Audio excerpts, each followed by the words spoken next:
Kwento lang ito sa akin ng aking lola, Sir Kira. Tawagin mo na lang akong Kiyo. Nangyari daw ito noong panahon ng martial law. Dalaga pa lang daw nito si lola ko. At noon daw ay marami na siyang nadidinig na balita tungkol sa mga nawawalang katawan o yung mga salvage na tinatawag. Pero ang pinaka nakakatakot na kwentong nadinig niya ay yung tungkol sa sanatoryo ng Bataan.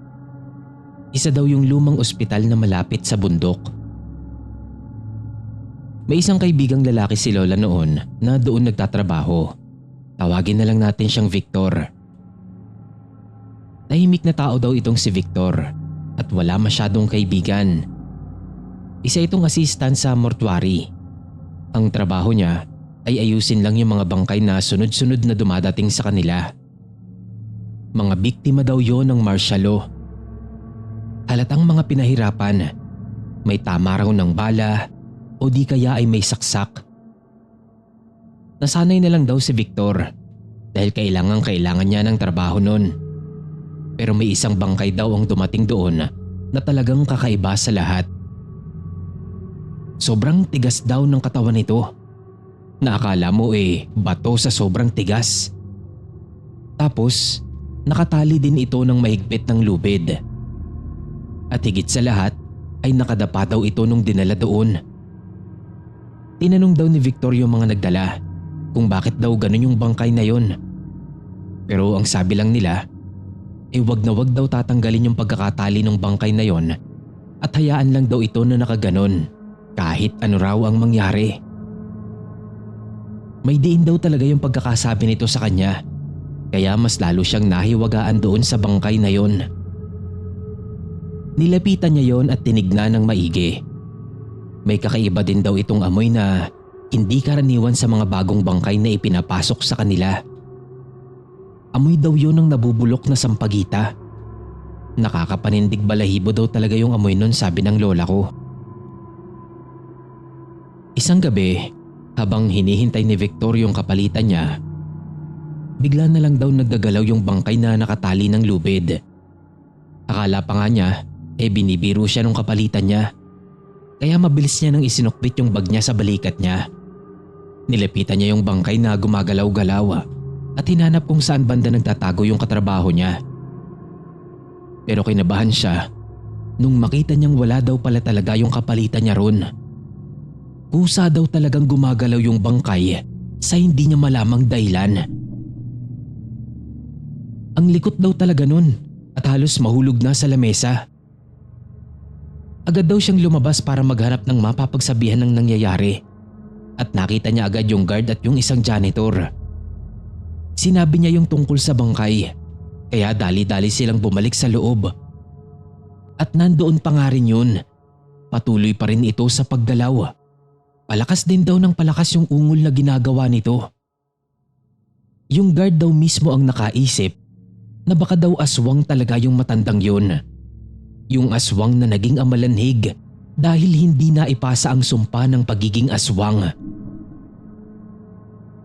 Tinanong daw nito si Victor kung ano yung sinabi ng mga nagdala. At yun nga, sinabi lang na wag daw tatanggalin yung pagkakatali ng bangkay at lalong wag gagalawin sa pagkakadapa nito. Nagulat yung gwardya. Ni hindi man lang daw sinabi na aswang yung bangkay. Di sana daw pagdating pa lang nun naibaon na agad nila sa lupa. Kasi hindi daw talaga matatahimik ang aswang na yon hanggat hindi na ipapasa yung sumpa ng pagiging aswang. Nagkatanungan sila nun kung anong gagawin.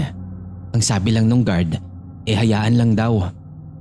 Pero kailangan itong bantayan dahil baka raw makawala sa pagkakatali. Sinamahan na lang siya noon ng janitor. Buong gabi daw talaga na naggagagalaw yung bangkay ng matandang aswang. At sa kalagitnaan ng gabi, napansin daw ni Victor na unti-unting nangingitim yung balat ng bangkay. At nakadinig din siya ng parang may kumakayod sa bakal na lamesa. Sabi daw ng janitor sa kanya ay kailangan nilang kumuha ng asin kasi doon daw takot yung mga aswang. Nanginginig pa raw ito habang bumubulong kay Victor. Pero huli na daw ang lahat. Para daw biglang nagkaroon ng buhay yung bangkay. Bigla raw itong lumakas hanggang sa magawa na nitong pigtasin yung lubid na nakatali sa mga kamay at paa nito. At dahil din sa sobrang likot nito, ay nagawa na raw nitong ilaglag ang sarili niya mula sa lamesa. Mula doon ay unti-unti raw itong tumayo ng diretsyo. At sa sobrang takot nila, hindi raw sila halos makagalaw sa kinatatayuan nila noon. Kung hindi pa raw dumating yung gwardya at sinigawan silang magsitakbo na palabas. Mabilis nang lumabas ng mortuaryo yung dalawa. Isinara nila ang pinto nito at saka sila nagtatakbo palabas, pababa sa paanan ng bundok. Ang sabi daw ng gwardya ay kailangan nilang makatawid sa ilog dahil hindi raw kaya ng mga amaranhig na tumawid sa anumang anyong tubig. Ang tanging meron lang daw noon ay sa ibaba pa nga raw ng bundok, kaya malayo-layo rin yung tinakbo nila noon. Nadinig daw nila ang malakas na hiyaw ng aswang na yon. Kaya sigurado daw sila na sila ang hinahanap nito. Patuloy lang sila sa pagtakbo noon papunta sa paanan ng bundok dahil nasa isip ni Victor yung sinabi ng gwardya sa kanila kanina na hindi raw ito matatahimik hanggat hindi nito na ipapasa yung sumpa. At sa mga oras na yon, silang tatlo lang ang tanging mga buhay na nilalang na malapit sa ospital na maaaring nitong mapagpasahan. Nakarating sila sa dulo ng ospital na malapit sa paanan ng bundok. Doon ay mabilis nilang tinawid ang ilog. Malakas ang agos noon dahil umulan nung araw na yon. Pero pinilit nilang tatlo na makatawid. Halos panawan daw ng ulirat yung janitor dahil pagod na pagod ito sa haba ng tinakbo nila pababa. Sa kabilang banda ng ilog ay nakita pa nila ang huling anyo ng matandang babae na humahabol sa kanila. Isang mukhang punong-puno ng paghihirap at galit na kailanman ay hindi na raw nila malilimutan. Ayon pa sa kwento ng lola ko, ay hindi na raw muli pang nakita ang amalanhig na yon matapos ang gabing iyon. May mga nagsasabi na baka raw bumalik na ito sa kailaliman ng bundok o sa kaloob-looban ng kagubatan. Naghihintay lang ng susunod na biktima na hahawak ng kanyang kamay upang tanggapin ang sumpa. Pero mas malaki rin daw ang tsansa na naipasa na nito ang sumpa sa kung sino man ang nakasalubong nito. Simula daw noon ay hindi na bumalik pa si Victor sa trabaho niya dahil sa tuwing maaalala niya ang pangyayari ng gabing yon ay para daw bang bumabalik sa kanya yung takot at kilabot na naramdaman niya noon. Laking pasasalamat na lang daw talaga niya na nagawa pa nilang makatakas.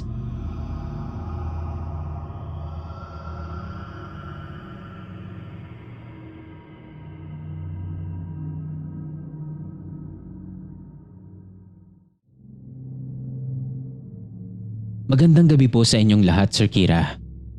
Matagal niyo na po akong tagapakinig. Tawagin niyo na lang po akong Nestor. Nangyari ang kwento kong ito noon pang taong 1991. Hindi ko talaga ito makakalimutan. Tag-ulan noon, nananalasa ang isang bagyo sa lugar namin. Karamihan sa lugar ay nawalan na ng kuryente. At hindi tulad ngayon, hindi pa naman ganoon kadali ang komunikasyon noon. Sa ganitong sitwasyon talaga tayo hirap noon. Dahil sa dami ng mga nawawala sa ganoong sitwasyon, ay kakaunti na lang din ang nahahanap at bumabalik. Ito yung mga panahon na naku-question ko ang sarili ko. Dahil isa ako noon sa mga madalas na mag-volunteer. Tumutulong ako sa barangay sa pagresponde sa mga taong nasa lanta, sa paghahanap ng mga nawawala. Nangunguna-nguna pa ako noon. Pero nung mawala ang anak ko, ay nawalan na ako ng gana. Dahil wala akong ibang magawa noon, kundi ang sisihin ng sarili ko sa pagkawala niya. Pero ang masakit dito, Sir Kira, ni hindi ko nakita man lang kahit ang katawan niya. Hanggang isang araw, nag-aabang ako noon ng mga ngalakal. Medyo marami na rin kasi yung naipon kong bote na pwede kong mabenta.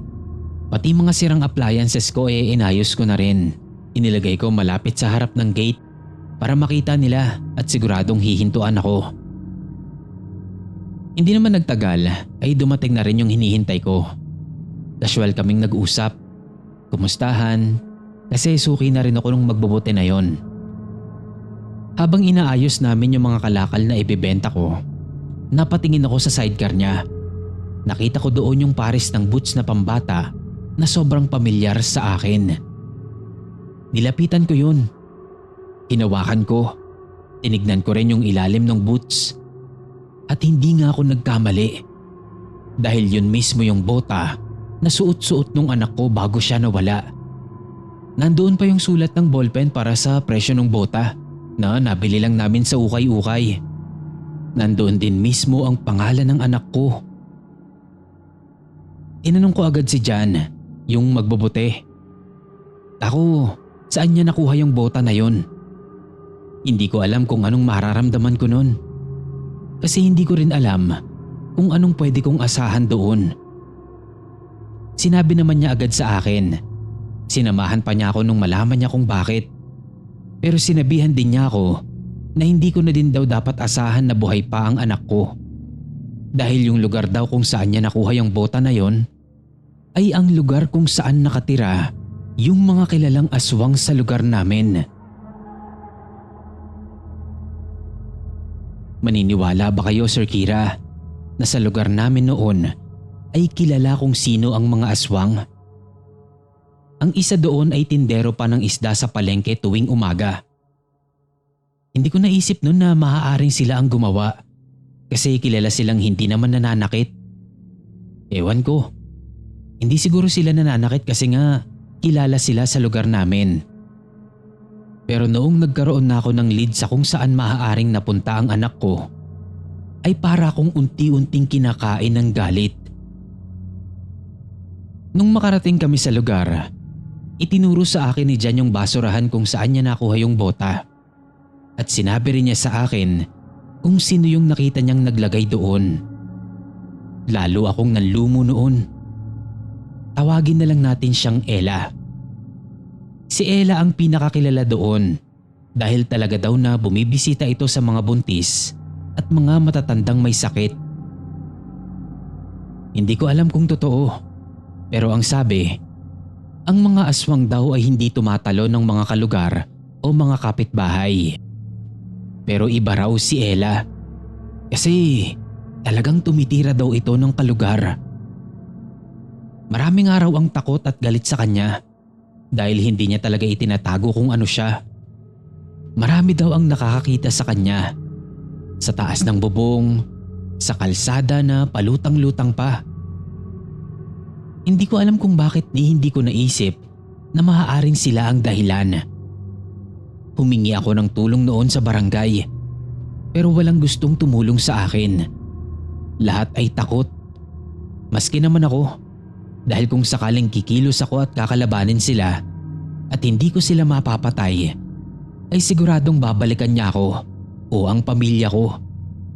Kung wala akong makakatulong sa pagpatay kay Ella, ay hindi ko sigurado kung magtatagumpay ako. Sinabi ko yung nalaman ko sa pamilya ko, sa mga kapatid ko, sa tatay ko, pero lahat sila ay pinigilan akong gumante. Pero desidido na ako nun. Pero nung sabihin ni Papa na bukod sa bota ng anak ko na si Ella ang nagtapon, ay wala naman na daw akong ibang ebidensya na talagang si Ella ang dahilan ng pagkawala ng anak ko. Halos mabaliw ako nito, Sir Kira. Nalulung ako sa alak para lang makalimutan ko ang tungkol sa anak ko at kay Ella. Hanggang isang gabi, nawala talaga ako sa sarili ko nun. Lasing ako habang naglalakad sa gitna ng daan. Pero hindi naman ako yung sobrang lasing na wasak para makalimutan ko yung nangyari nung gabing yon. Lasing lang na tipong malakas ang loob at walang kinatatakutan. Kaya naman nung makakita ako ng nilalang sa kalsada na palutang-lutang, naisip ko agad na aswang yon. Hindi ko nakita yung muka, kaya hindi ko alam kung sino. Nagwala ako nun. Pinagsisigawan ko siya. Minura-mura ko. Hanggang sa manghina na lang ang tuhod ko at umiyak na lang ako ng umiyak sa gitna ng kalsada. Hindi ko na alam kung ano-ano pa ang mga nasabi ko ron. Pero sa huli, para akong nagmamakaawa na lang na ibalik na lang nila ang anak ko. Kahit kako bangkay na lang nito. O kahit sabihin na lang nila sa akin kung nasaan o kung nakalibing na ba. Ako na kako ang bahala at mananahimik na ako buong buhay ko. Pagkatapos noon ay nawalan na ako ng malay. Hindi ko alam kung sino ang tumulong at nag-uwi sa akin sa bahay. Pero hindi ko inaasahan ang balitang nakuha ko nang magising ako. Nakalagay sa isang papel ang isang lugar na hindi ako pamilyar. Pero nung maalala ko yung mga nangyari bago ko nawalan ng malay, alam ko na agad kung para saan yun. Doon ko napilit ang mga tanod pati na ang pamilya ko. Tinulungan nila akong hanapin kung saan ang lugar na yun. May isang tanod ang nakapagturo sa amin kung saan ba yung lugar na yon. At hindi nga ako nagkamali ng hinala. Nahukay doon sa lugar ang katawan ng anak ko na naaagnas na. Hindi na siya makilala. Pero dahil sa suot nitong damit ay sigurado kami na siya yon. Wala na akong ibang naisip noon. Ang mahalaga na lang ay maiuwi namin siya kasama namin. Nabigyan namin siya ng maayos na libing at naipagdasal namin ang kaluluwa niya.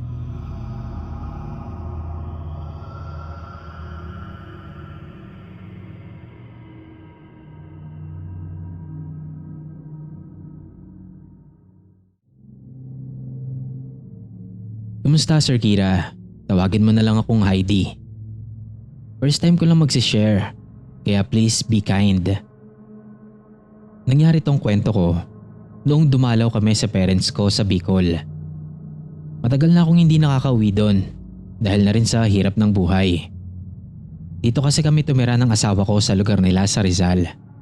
Wala kasi kaming steady income noon, kaya matagal na naantala ang pag-uwi ko sa amin. Alam kong nagtatampo na noon ang parents ko, pero wala din naman akong magawa. Kaya nung nagkaroon kami, nagplano na agad kaming mag-asawa na umuwi at makapag-stay sa Bicol ng kahit ilang araw man lang. Buwan ng Marso nang makauwi kami. Mag-April na nun at karamihan sa mga pamangkin ko ay bakasyon na mula sa eskwela. Nag-set agad kami ng mga kapatid ko ng reunion dahil nga sa wakas ay nakauwi na rin ako. Bale, 3 days kami dun. Yung first day pahinga lang naming mag-asawa. Doon kami sa second day nag-reunion ng family. Marami kami. Maski yung mga pinsan ko nandoon. Kaya naipakilala ko na ang asawa ko sa lahat. Magaling makibagay ang asawa ko. Kaya hindi siya nahirapang makisalamuha sa mga pinsan at kapatid ko. Kaya lang ang problema nung nakainom na. Medyo hindi niya na kontrolado yung mga sinasabi niya. Yung mga pinsan ko, Sir Kira, kapag nakakainom yung mga yon, mabirong mayabang sila. Hindi ko sure kung gets nyo pero yung yabang nila, joke-joke lang naman. Para ba silang nagpapagalingan nung time na yon? Kaya natatawa na lang din ako sa kanila. Ngayon etong asawa ko, gumaya sa kung papaanong magbiro ang mga pinsan ko. Nakikipagpataasan din siya. Yun bang nakikipagpayabangan din siya sa kanila? Kaya natuwa talaga sa kanya yung mga kamag-anak ko. Ang kaso, nakarating sila sa part na nabanggit nila ang salitang aswang. Kesyo wala daw sa kanila yon. O sa kanila patakot ang aswang. O pinaglalaroan lang daw nila ang aswang doon sa amin. Dahilan para makisakay din doon yung asawa ko. Lalo na ako, kuya. Baka isang hampas lang ng muscle ko sa kanila, patay na sila. Pagyayabang nung asawa ko. Nagtawa na naman sila nun. Pero nag-alala talaga ako nun. Hindi nga lang ako actually, kundi yung mga magulang ko rin. Sinabihan nila ako agad na magpahinga na kami kasi baka masobrahan na ang asawa ko. Naintindihan ko rin naman agad yung pahiwatig nila nun. Kaya dali-dali ko na siyang niyaya na matulog na kami. Ang kaso nagpahabol pa siya ng payabang sa pinsan ko. "Paunahan pa tayong makahuli, kuya," sabi niya habang tatawa-tawa pa. Pinigilan ko na siyang magsalita pa at hinila ko na siya sa kwarto. Namroblema talaga ako nun kasi madami talagang aswang sa lugar namin at kada mababanggit mo sila nakaka-attract ka talaga ng kalahi nila. Baka kung ano rin ang gawin nila sa'yo. Kinabukasan nun, pinagsabihan ko siya. Kako, wag na wag niyang babanggitin ang pangalan ng nilalang na yon. Pero ayaw niyang makinig. Hindi naman daw totoo yun at gawa-gawa lang daw yun ng matatanda para matakot ang mga batang ayaw pumasok ng bahay o ayaw matulog ng maaga. Pero pinilit ko pa rin talaga siya na kahit hindi siya naniniwala ay sumunod na lang siya. Ang kaso, meron talaga akong pinsan na demonyo Siya nga ang nagbubukas ng topic patungkol sa aswang. Palibhasa ay talagang interesado siya doon. Pahinga lang kami nung ikatlong araw na yon kasi biyahe na kami kinabukasan pa uwi sa Rizal. Yun nga lang ay hindi natuloy. Pinigilan kami ng magulang ko kasi biglang umulan ng malakas. Medyo may pagkanega kasi ang mama ko. Ayaw niyang umaalis kapag alam niyang delikado.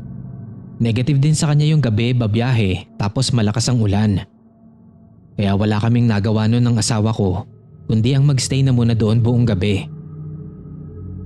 Hindi ko lang inaasahan na mararanasan pa namin ng asawa ko nung gabing yon ang pagparamdama ng aswang. Nagsimula yun nung biglang mamaho sa sala namin.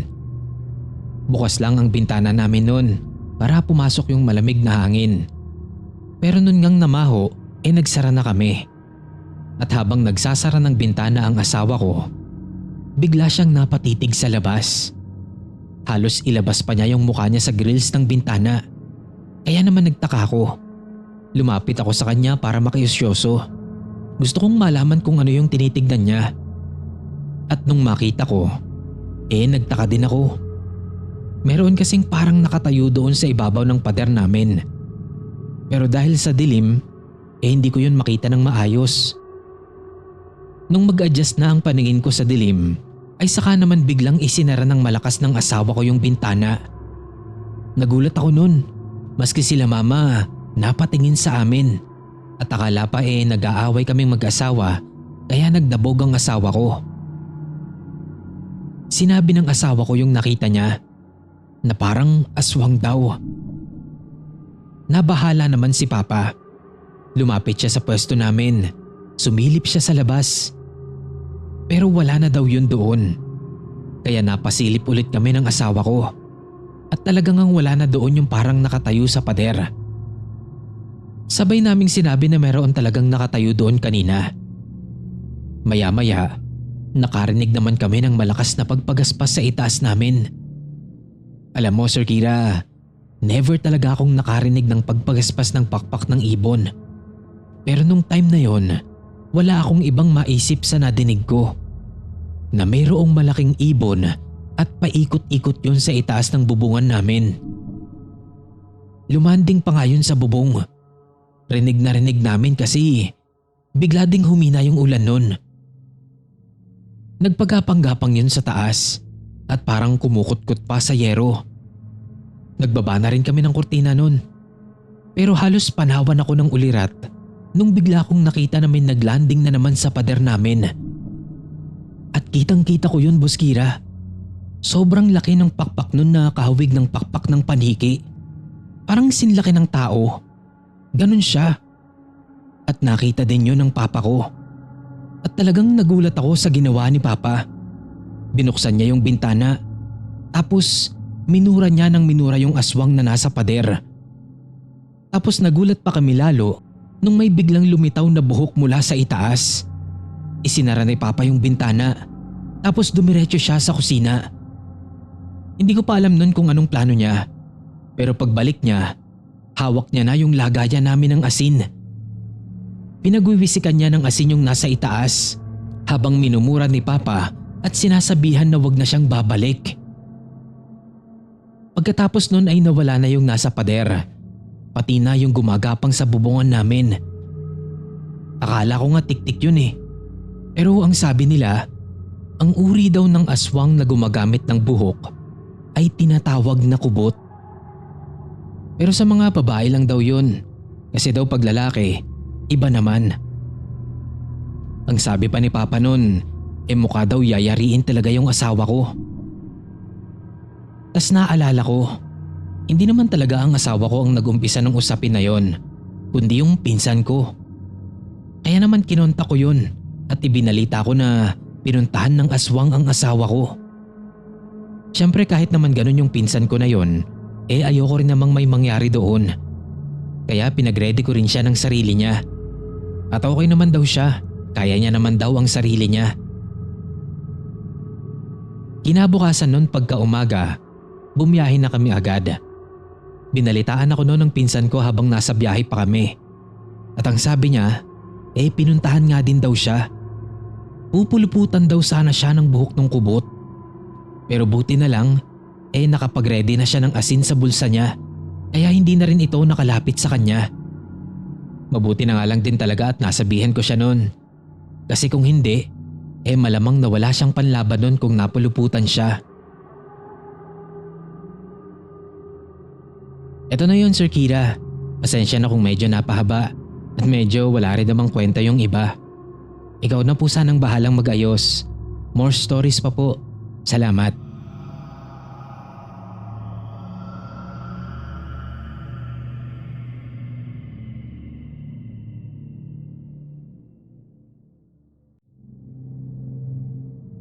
Kwento ito tungkol sa isang nilalang na hindi mo aakalaing totoo. Isang nilalang na naghahanap ng pagkain sa gitna ng pagluluksa. Magandang araw sa iyo at sa lahat ng mga nakikinig sa channel na to. May gusto lang akong ibahagi sa inyo na personal naming naranasan ng pamilya ko noong mamatay ang lolo ko sa probinsya. Taong 1987, namatay ang lolo ko sa father side na si Lolo Teroy. Matanda na siya at payapa siyang pumanaw sa kanyang pagtulog. Sa probinsya namin, ang lamay ay hindi lang basta pagluluksa. Ito ay isang panahon ng pagsasama-sama ng pamilya, ng mga kwentuhan at syempre ng mga pamahiin. Isa sa mga pinakaimportanteng pamahiin ay ang wag na wag iiwan ang patay na mag-isa. Kailangan laging may gising na nagbabantay. At ang sinasabi nilang dahilan noon ay para daw hindi manakaw ang bangkay. Nung una ang akala ko ay dahil lang sa mga magnanakaw ng gamit o basta yung normal na magnanakaw lang. Pero nung gabing iyon, nalaman ko ang totoong dahilan. Ang bahay ng Lolo Teroy ko ay luma na at gawa sa matigas na kahoy. Napapaligiran ito ng malalaking puno ng mangga at kawayan. At doon mismo sa bahay ni Lolo, ginanap ang paglalamay. Nasa gitna at napapaligiran ng mga bulaklak at kandila ang kabaong ni Lolo. Ang amoy ng sampagita at natutunaw na kandila ang bumabalot sa kabuuan ng bahay. Gabi na nun. Siguro mga 2:00 na ng madaling araw. Ang karamihan sa mga kamag-anak namin ay natutulog na sa kwarto. Ako, ang pinsan kong si Kiko at si Mang Enteng na matandang kapitbahay ni Lolo ang siyang naiwan sa sala para magbantay. "O Jomar, uminom ka na muna ng kape para hindi ka antukin," sabi ni Mang Enteng habang inaabutan ako ng tasa. "Mahirap na. Baka mamaya may bumisita sa atin na hindi inaasahan." Seryoso yung pagkakasabi niya nun, pero hindi ko talaga maintindihan yung ipinapahiwatig niya. Tapos palagi siyang nakatingin lang sa labas na para bang may binabantayan o hinihintay. "Sino po bang hinihintay niyo, Mang Enteng? Madaling araw na po ah." Tanong ko sa kanya. Para na rin mas magising pa ang diwa ko. "Mga nilalang na naghahanap ng pagkain, Jomar." Sagot sa akin ni Mang Enteng Sabay tingin niya sa kabaong ni Lolo. Balbal ang tawag sa kanila. Sila yung mga uri ng aswang na nagnanakaw ng bangkay para kainin. Hindi mo na lang mamamalayan, nakuha na pala nila yung bangkay na pinaglalamayan nyo at napalitan na ng puno ng saging. Napangiwi na lang ako sa sinabi niya. Ang hirap naman kasing paniwalaan nun. Ano yun? Magic? Natawa ko ng konti pero naramdaman ko ang kilabot sa batok ko. Nadinig ko nga po na sinabihan nila mama. Totoo ba talaga sila? Sa panahon na to? Singit ni Kiko sa usapan namin. Napailing na lang noon si Mang Enteng. Sana nga Kiko, hindi totoo eh. Sana nga kwento na lang. Natahimik kami noon. Pero maya-maya, napansin ko rin na mas tumahimik pa nung mga oras na yon. Biglang nawala ang ingay ng mga kuliglig sa labas. Nawala ang malamig na hangin at napalitan ito ng hangin na may dalang kakaibang amoy at lagkit. Nandito na sila. Bulong ni Mang Enteng. Hinatak niya kami papalapit sa kabaong ni Lolo at sinabihan na huwag aalisin ang tingin namin kay Lolo. May kinuha siyang bote ng langis sa bulsa niya na may lamang mga ugat sa loob at nagsimula siyang magdasal sa harap ng kabaong. Nang bigla kaming makarinig ng isang malakas na kalabog sa bubong.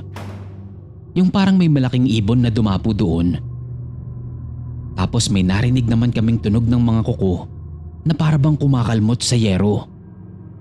Nagpaikot-ikot yun sa itaas, sa ibabaw ng sala. Ano yun? Tanong ni Kiko. Nanginginig ang boses niya. Pinagsabihan ulit kami ni Mang Enteng. Huwag kayong titingin sa taas. Manatili lang kayong nakatingin sa kabaong. Huwag niyong hahayaan na mawala ang paningin niyo sa lolo niyo. Ang kaso ay hindi ko napigilan ang sarili ko. Dahan-dahan kong itinaas ang paningin ko sa aming bubungan. At doon ay nakita ko ang isang pares ng mga mata na kulay dilaw at nanlilisik. Nandoon sa siwang na nilikha ng isang malakas na lagabog sa bubong. Alam kong hindi tao yun, kaya mabilis ko ring ibinaba ang paningin ko kay Lolo. Nanginginig na ako nun sa takot pero wala akong magawa. Hindi rin naman ako pwedeng tumakbo kasi parang si Lolo nga ang pakay nila. Tiyangina, hindi siya nag-iisa. Inis na sabi ni Mang Enteng. Lalo akong kinilabutan nun. Tinanong ko siya kung dapat ba naming tawagin ang iba kong tito. Pero nasigawan niya lang ako at sinabihang bantayan ng maigi si Lolo. Hindi daw pwedeng mawalan ng bantay ang patay.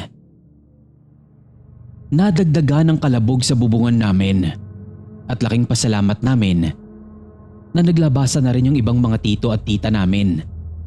Nagmamadali silang kumilos nun. Sina tita ay diretsyong kumuha ng asin sa kusina at ibinigay yon sa mga tito namin.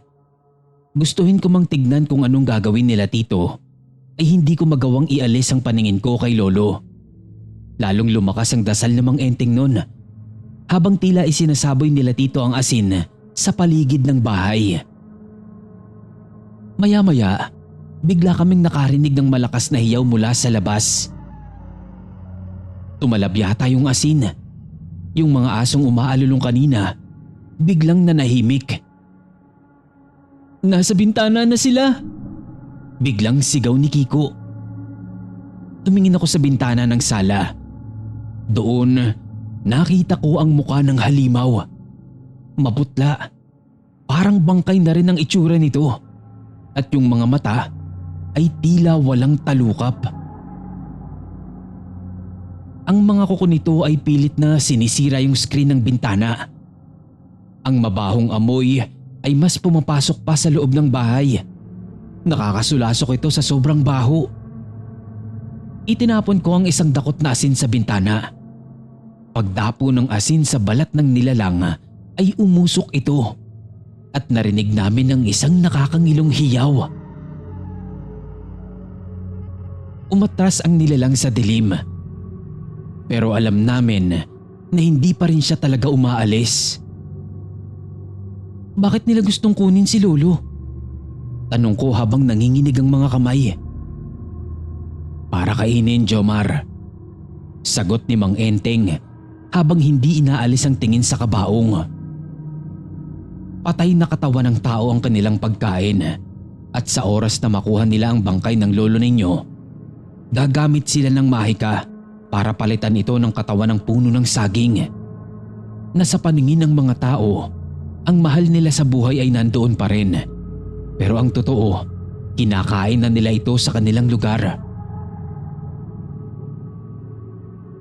Biglang namatay ang mga ilaw noon. Ang tanging liwanag na lang na natira ay ang mga kandila sa paligid ng kabaong ni Lolo. Narinig namin ng isang malakas na pagbaklas ng kahoy mula sa kusina. Sigurado kami na nakapasok na sila. Mang Enteng! Sigaw ni Kiko. Huwag kayong aalis sa tabi ng lolo nyo. Balik na sigaw naman ni Mang Enteng. Hawakan nyo ang kamay ng isa't isa at huwag kayong bibitaw. Unti-unti naming narinig ang mga yabag na nagmumula sa kusina. Mabagal pero parang kinakaladkad ang mga paa na yun. Papalapit ito ng papalapit sa kung nasaan kami. Dahan-dahan itong lumalapit sa kabaong ni Lolo. Unti-unti ring nagkakandamatay ang mga nakasinding kandila habang lumalapit ang mga nilalang na yon. Itinaas ni Mang Enteng ang bote ng langis at rosaryo. Sa ngalan ng lahat ng mga banal sa langit, magsilayo kayo rito! Sigaw ni Mang Enteng. Tumigil ang nilalang at tumingin ito kay Mang Enteng. Inilabas nito ang kanyang mahaba at nangingitim na dila na para bang meron siyang tinitikman. Sabay tingin sa kabaong. Hindi niyo siya makukuha, sabi ni Mang Enteng na kahit nanginginig yung boses niya ay pinipilit na tapangan ng sarili. Biglang iwinasiwas ni Mang Enteng ang hawak na maliit na bote. Lumabas doon ang langis papunta sa direksyon ng balbal. Pagdapo ng langis sa balat ng halimaw ay nagwala ito. Para itong binuhusan ng asido sa nangyari sa balat niya. Umalingaw-ngaw ang isang nakakangilong hiyaw sa sala namin. Nagpumiglas ang balbal. Pilit na inaalis ang langis sa balat niya. At ang usok na lumalabas mula sa kanya ay parabang amoy ng nasusunog na buhok. Kinuha ni Mang Enteng ang buntot pagi na nauna niya ng inihanda. Sabay iwinasiwas ito sa balbal na patakbo nang lumabas ng bahay. Walang napatay si Mang Enteng nung gabing iyon, pero sigurado siya na nadaplisan niya ito kahit papaano. Habang dahan-dahang napapawi ang usok na may amoy ng sunog na buhok, ay nananatili kaming paralisado ni Kiko. Nakatayo pa rin sa tabi ng kabaong. Habang si Mang Enteng naman ay hawak-hawak pa rin ang buntot pagi habang hinihingal.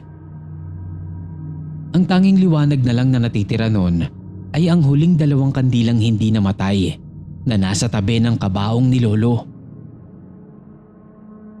Mang Enteng, umalis na ba sila? Nanginginig na bulong ni Kiko habang mahigpit pa rin nakahawak sa aking kamay. Hindi sumagot ang matanda. Lumapit lang siya sa kabaong bitbit ang dalawang kandila. Bakas ang labis na pag-aalala sa kanyang muka.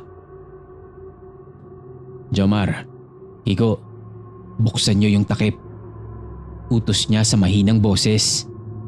Nanginginig ang aking kamay sa matinding kaba habang dahan-dahan naming sinisilip ang kabaong. Bakit po? Ano pong meron? Tanong ko sa kanya. Kailangan nating masiguro kung si Teroy pa ba ang nasa loob niyan. Mabilis kumilos ang mahika ng mga balbal sa oras na malapitan na nila ang kabaong. Nang tumama ang liwanag ng kandila sa mukha ni Lolo Teroy, napasinghap si Kiko. Yun pa rin naman ang mukha ni Lolo, ngunit may kakaiba sa kanyang kulay. Dahan-dahang hinawi ni Mang Enteng ang manggas ng barong ni Lolo at nanindig ang aking balahibo nang makitang nagsisimula na itong maging katawan ng puno ng saging. Nagsisimula na itong mapalitan. Nakuha ba si Tatay, Mang Enteng? Naiiyak na tanong ng isang tita ko. Hindi pa, pero malapit na. Agad na kinuha ni Mang Enteng ang bote ng langis na may mga ugat sa loob para daw mapigilan ang pagkuha. Binuhusan niya ang noo at dibdib ni Lolo habang mabilis na nagdarasal. Sariwa pa yung orasyon nila. Hindi pa nila tuluyang nadadala ang katawan ng lolo ninyo sa kanilang lungga. Habang inuusal ni Mang Enteng ang kanyang dasal, nakarinig muli kami ng kaluskos mula sa siwang ng sahig ng bahay ni Lolo na para bang may kumakalmot-kalmot doon at mayroon ding mahihinang pag-ungol. Sabi ni Mang Enteng, mukhang hindi lang daw talaga iisa ang nakapaligid sa labas at mga naghihintay na tuluyang mamatay ang apoy ng natitirang kandila. Inutusan ni Mang Enteng ang mga tito at tita ko na sabuyan ng asin yung mga siwang ng sahig habang patuloy siya sa pagdarasal at paglalagay ng langis. Habang isinasabo yung asin sa siwang ng sahig, may narinig kaming mabilis na pag-atras at nakakangilong paghiyaw sa labas. Kasabay noon ay tinawag kami ni Mang Enteng. Sinabi niyang tignan namin si Lolo at nakita nga namin na parang bumabalik na ito sa dati niyang kulay. Napawalang bisa na daw yung orasyon ng mga balbal at napigilan na ang pagkuha rito. Lumipas ang mga oras. Walang nangahas na pumikit o lumingon man lang sa iba. Nanatili kaming nakatitig sa kabaong upang mabantayan si Lolo Teroy. Nang sa wakas ay sumilip na ang liwanag ng umaga, ay napaupo na lamang si Mang Enteng sa sahig. Pagod na pagod, pero halatang nakahinga na ng maluwag. At ang sabi niya, iligtas na raw ang katawan ni Lolo. Hindi na raw babalik yung mga balbal dahil sumikat na ang araw. Nailibing naman ng matiwasay si Lolo Teroy. At sigurado kong masaya at nagpapasalamat si Lolo sa pagtutulong-tulong namin para hindi siya makuha ng mga balbal.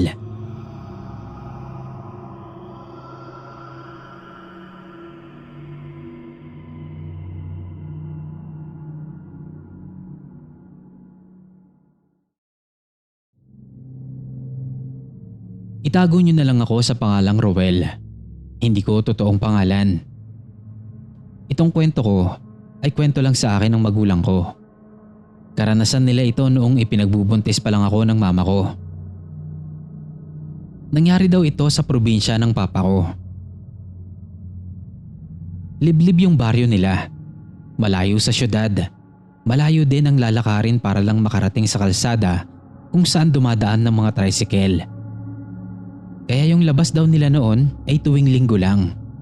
Kapag magbebenta sila ng kanilang pananim at para na rin mamili ng mga kakailanganin nila. Kubo lang ang bahay nila na nakataas daw ng 1 metro mula sa lupa. Nasa labas ang banyo at open naman ang kusina. Pagkakarpintero ang hanap buhay ni Papa noon. Pero hindi raw kasi palaging may gawa. Kaya yung pagbebenta nila ng pananim sa mga tindahan sa palengke ang isa rin sa ikinabubuhay nila. Nagsisimula pa lang daw sila sa buhay nila noon at talagang lumayo sila sa mga magulang nila. Nagsimula ang lahat noong malaman nilang ipinagbubuntis na ako ni Mama. Galing sila ng palengke noon at dumiretso sa isang maliit na klinik para magpa-check up. May hinala na sila na buntis si Mama, pero iba pa rin daw ang tuwa nila nung kumpirmahin yun ng doktor.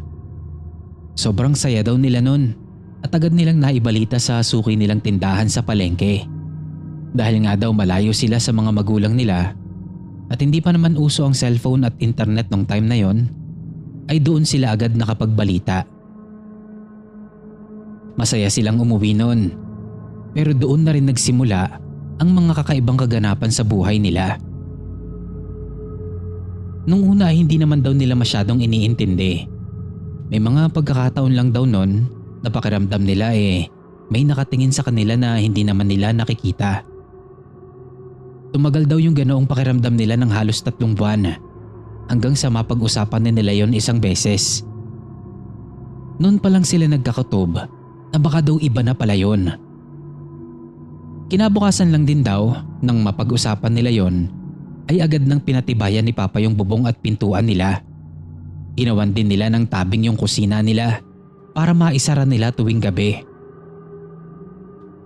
4 months na ang tiyan ni Mama nung magsimula naman daw yung mga ingay at kaluskos sa paligid nila. Yung aso na alaga nila noon, palagi daw nakatago sa ilalim ng lamesa sa kusina. Kaya naman palagi din nakaredy ang itak ni Papa kada matutulog sila.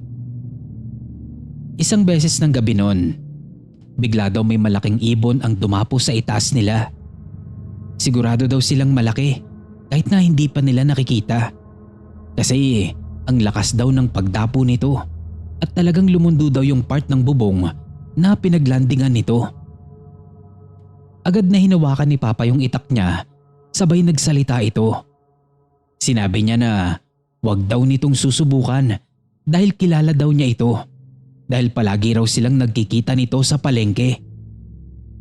Tapang-tapangan lang nun si Papa. Hindi naman daw talaga niya alam kung aswang daw ba talaga yun o ano. At lalong hindi niya kilala kung sino ito at kung may aswang nga ba talaga sa palengke.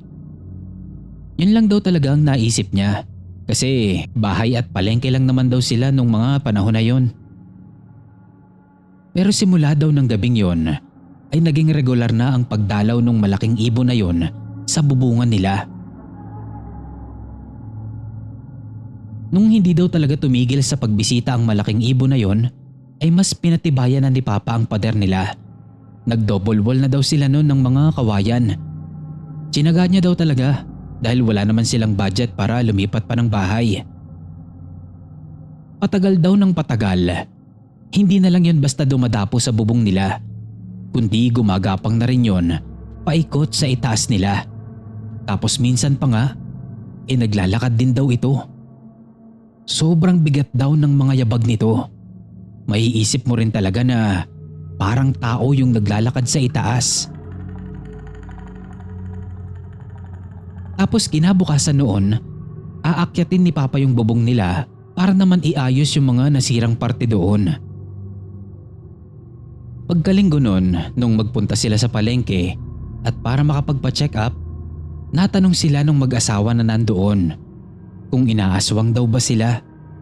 Siyempre umuo si Papa at ikinuwento yung mga nangyayari sa paligid nila. Sinabihan sila ng buntis na maglagay daw ng asin sa bubungan para hindi ito makapwesto doon. Kaya naman nung araw na yon, dinamihan na nila ang pagbili ng asin bago sila umuwi sa bahay.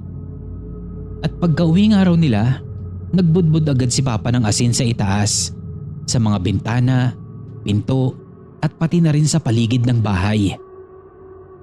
At in fairness kay Mama, hindi daw talaga siya nakakaramdam ng takot noon.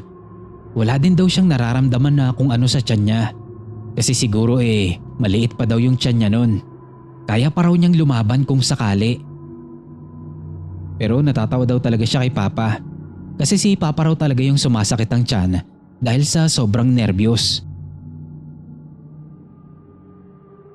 Nung gabing makapaglagay sila ng asin sa ibabaw ng bubong nila, ay talagang nagulat sila. Inabangan daw kasi nila yun nung maghahating gabi na. Tapos, nadinig daw nila yung malakas na pagpagaspas ng pakpak nito.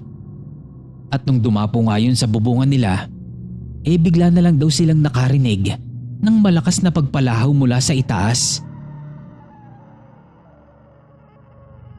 Sasaglit lang daw yun, tapos bigla na ulit itong lumipad papalayo. Nung ika-6 na buwan daw ng pagbubuntis ni Mama, may kumalat na tsismis sa klinik na pinupuntahan nila. Mag-ingat daw sila kay Tonyo na magbabalot. Sabi ng assistant sa klinik ay pare-pareho daw ang kwento ng mga pasyente nilang buntis. Na palagi daw nilang nakikita si Mang Tonyong magbabalot tuwing gabi. Sabi ko nga Sir Kira natural lang naman na sa gabi nila ito makita. dahil sa gabi naman madalas maglako ang magbabalot. Kilala yun si Mang Tonyo dahil nagtatrabaho din ito sa palengke kapag umaga at madalas nga din nila itong makita. At syempre bilang pag-iingat na lang din daw nila, iniwasan nila si Mang Tonyo. Ang dami nagsasabi sa kanila nun na may nakakita daw sa kanya na may dala siyang basket na puno ng dugo. At grabe daw yung tahulan ng mga aso kapag nadadaan ito sa bahay nila. Parang lahat talaga kumbinsido na ito nga ang aswang na gumagala sa kanila. Pero kahit daw ganon ay hindi daw naniniwala si Papa. Nakakausap niya raw kasi ito dahil minsan nakakasama niya rin ito sa pagkakarpentero. Masipag daw talaga ang matanda at halos lahat ng trabahong pwede nitong mapasukan pinapasukan niya. Kaya hindi rin nila malaman kung saan ba nanggagaling ang kwento tungkol dito. Palala na ng palala ang pagbisita ng aswang sa bahay nila tuwing gabi. Kaya nung sabihan sila ng suki nilang tindera sa palengke na lumapit na raw sila sa albularyo sa kanilang baryo, hindi na nagdalawang isip pa si Papa na gawin ito. Pero nung mismong araw daw na yon, napupuntahan niya na sana yung albularyo, ay nilapitan siya ni Mang Tonyo. Sinabihan siya nito na magkalat na lang ng asin at magsunog ng goma sa bakuran nila tuwing hapon para daw hindi makalapit ang aswang sa bahay nila. Sabi pa nito, mas delikado raw kung makakapasok ang albularyo sa bahay nila. Nagtataka man, ay ginawa na lang din niya yung sinabi ni Mang Tonyo. Pero sinubukan pa rin daw ni Papa na puntahan yung albularyo. Nakita ni Papa yung albularyo hindi kalayuan sa bahay nito. At nun pa lang daw nakita niya ito, ay hindi na siya tumuloy pa. Kasi daw, yung paa at binti ng albularyo ay nakita niyang napakaraming sugat at para daw papatuyo pa lang ang mga ito. Paika-ika pa nga raw ito kung maglakad. Halatang may iniinda sa talampakan. Ang layo pa man din daw ng bahay nito mula sa kanila. Mahihirapan daw ito na makauwi kung sakali. Tapos naalala din niya yung sinabi ni Mang Tonyo na delikado kung makakapasok sa bahay nila yung albularyo. Kaya naman daw dali-dali na siyang umuwi sa kanilang bahay. Inayos na lang niya ulit yung bubungan nila at tinaniman ng maraming asin. Pagdating din daw ng hapon, nagsunog siya ng goma na binili pa niya sa vulcanizing shop. Yun nga lang, hindi niya maaraw-araw ang pagsusunog ng goma dahil kakaunti lang ang nabili niya. Tapos nagrereklamo din si Mama dahil nga sobrang baho nito. Pero nung tumigil naman siya sa pagsusunog ng goma, hindi na rin daw bumalik pa yung aswang. Kaya medyo nakampante sila nun. Akala niya hindi na rin talaga ito babalik. Pero hindi raw nagtagal, ay nagparamdam na naman daw ito. Pero hindi na daw yun ibon, kundi baboy na sobrang laki. Nung una, hindi nila alam na yun na pala yung aswang. Naisip nila na baka naligaw na baboy yun. Kaya pinlano ni Papa na hulihin ito at katayin. Nasa silong lang daw nila yun. Kaya pinuntahan na ni Papa sa baba. Ang hawak daw ni Papa nun ay yung kawayan na pinatulis yung dulo. Desidido daw talaga si Papa na katayin yun.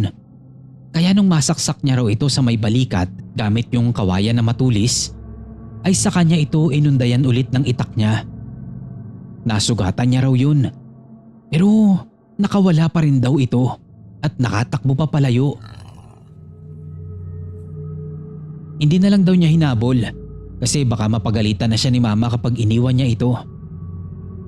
Kaya naman daw ang ginawa ni Papa ay hinanap niya na lang yon kinabukasan ng umaga. Ang kaso hindi niya na nakita. Kaya nagtanong-tanong siya sa kalapitbahay nila na may alagang baboy. Ihingi na lang daw sana siya ng pasensya sakali mang nakapatay nga siya ng baboy. Pero nagtaka na lang daw siya noon nung malaman niya na wala na daw sa kanila ang mga alaga nilang baboy dahil naibenta na. Ang meron na lang ay yung maliliit na biik at yung nag-iisang inahing baboy na nandoon pa rin sa kanila. Nung ipaliwanag niya ang nangyayari ay saka siya binalaan ng kausap niya na baka daw hindi talaga baboy yung naligaw sa bahay nila mama, kundi isa raw aswang na nag-anyo lang na baboy. Pinag-iingat nito sila papa. Sinabihan siya na ituloy lang yung pagsusunog niya ng goma sa hapon dahil ayaw nga daw ng mga aswang ng amoy nito. Maiintindihan naman daw nila yon. At isa pa mapoprotektahan din daw nun yung mga alaga nilang baboy. Kaya wala itong problema sa kanila.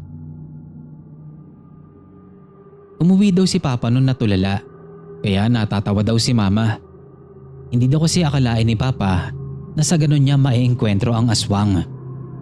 Bigla daw siyang natakot talaga nun. Kasi paano daw kapag nagalit na yung aswang sa kanila? Baka daw mas lalo silang puntahan sa bahay. Sabi pa ni mama, naisip daw ni papa agad na paano na lang kapag nagsama pa yung aswang ng iba pa niyang kapwa aswang para lang daw puntahan sila. E di lalo daw mas mahirap kalabanin yun.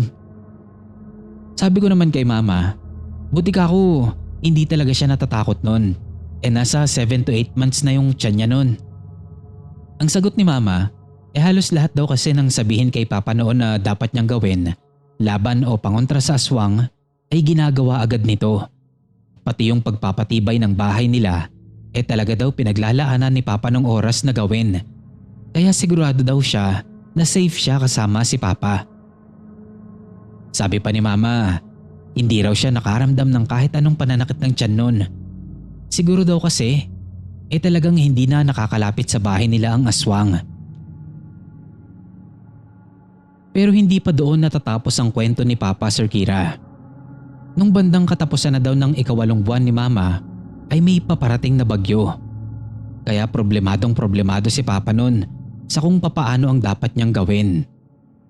Sigurado daw kasi na mahuhugasan ng asin na nasa bubungan nila at hindi siya makakapagpausok ng inapoyang goma sa paligid nila. Kaya naman inunan na lang muna niya na ipako yung mga bintana. Sinigurado daw niya na hindi yun basta-bastang mabubuksan. Saka siya naglagay ng asin sa mga pasimano. Tinakpan din niya ng manipis na plywood yung sahig nila para hindi sila masilip ng aswang mula sa silong. Doon na sa silong si Papa nagkalat ng asin, pati sa loob ng kusina at banyo. Madami daw talaga silang sinayang na asin nung mga panahon na yon. Pero ang mahalaga naman daw, safe ako at si Mama.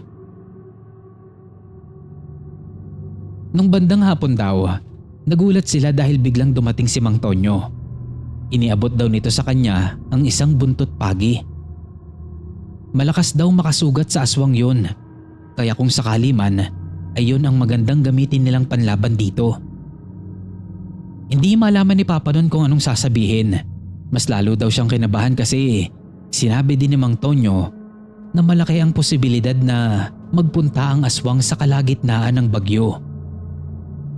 Nung daw paalis na si Mang Tonyo, nakiusap si Papa dito na kung pwede daw manatili na muna ito sa bahay nila hanggang sa makalipas lang yung bagyo. At sa kabutihang palad, pumayag naman daw si Mang Tonyo. At talaga daw hindi niya makakalimutan yung nangyari nung 2 gabi ng bagyo. Tahimik daw kasi nung unang gabi. Siguro daw masyadong malakas ang ulan kaya hindi kinaya ng aswang. Ewan ko ba kung joke lang to ni Papa, pero yan talaga yung sinabi niya nun. Pero nung 2 gabi, sigurado daw na pinuntahan sila. Pero wala daw aksyon na naganap. Nagsashot daw kasi sila ni Mang Tonyo noon at hindi alam ni Papa na mabilis daw palang malasing ang matanda. Yung unang sign pa lang daw na nandoon na yung aswang sa paligid ng bahay nila ay bigla na daw lumabas itong si Mang Tonyo. Bigla daw nagmaoy doon. Nagmaoy, ibig sabihin nagwala. Nagsisigaw daw si Mang Tonyo at sinabing subukan lang daw kantiin ng mag-asawa ay yayariin niya daw yung aswang bukas na bukas din. Pupuntahan niya raw ito sa bahay niya mismo at tinawag niya pa ito sa pangalan, Kiko. Na talagang isinigaw pa ni Mang Tonyo. Minura niya pa ito at sinabi na ipinagkakalat pa raw nung aswang na si Mang Tonyo ang aswang. Tapos hinamon pa niya ito na lumapit at siya raw mismo ang kakain sa aswang na yun. Legit daw talaga to, Sir Kira. Tatawa-tawa pa raw nun si Mang Tonyo. Kaya hindi daw lalo malaman ni Papa kung anong gagawin niya nun. At sising-sisi siya na pinainom niya pa yung matanda nung gabing yun. Pero magmula din daw talaga nun ay mas naging kampante na sila Papa kasi wala na daw talagang bisita pagkatapos nun. Laking pasasalamat daw talaga nila ni Mama kay Mang Tonyo. Hanggang sa ayun na nga, naipanganak naman ako ng maayos at malusog at walang takot. Nagtagal pa kami doon ng isa pang taon bago kami nagpa-Maynila hanggang sa makapasok na si Papa sa paggawaan ng alahas dito sa Bulacan. At eto na nga, dito na kami sa Bulacan nagkabahay talaga at hanggang ngayon ay nandito pa rin kami. Pero hindi na ako nasundan pa nila Mama. Sobrang hirap daw kasi talaga ng buhay nila noon at panigurado daw na lalo lang silang maghihirap kung bibigyan pa nila ako ng kapatid. Pero biro ni Mama kay Papa baka daw ayaw na lang din ni Papa dahil wala nang Mang Tonyo ang tutulong sa kanya kung sakali mang meron na namang aswang ang gumambala sa kanila. Hanggang dito na lang, Sir Kira. Sana mabasa mo itong kwento ng magulang ko. Pasensya na po kung hindi masyadong nakakatakot ang pagkakakwento ko. Ganito lang din kasi talaga na ikwento sa akin nila Papa to. Salamat po at God bless po sa ating lahat.